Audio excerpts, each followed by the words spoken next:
Equipment yards. If you've done a security review where there's heavy equipment or other expensive materials being stored, you know the loss due to theft or vandalism can be catastrophic to a client, since these yards can hold anywhere from hundreds of thousands to even millions of dollars in assets. Today, I want to share a product with you that will literally stop you in your tracks. Since most sites aren't manned 24/7, security teams rely on intrusion detection so that authorities can be notified and dispatched. The problem is, response times for police are longer than ever, allowing criminals the time they need to do their damage. The solution? Adding a physical barrier system from Perimeter Security Solutions.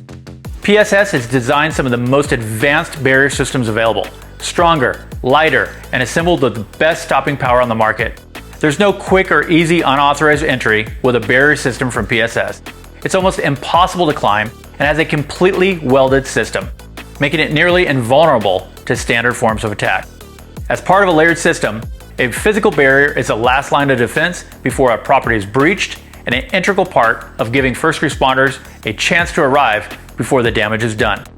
It's no wonder why government agencies, defense contractors, and critical infrastructure sites have implemented barrier systems from PSS. Thanks for watching, Defender. Be sure to subscribe for more videos.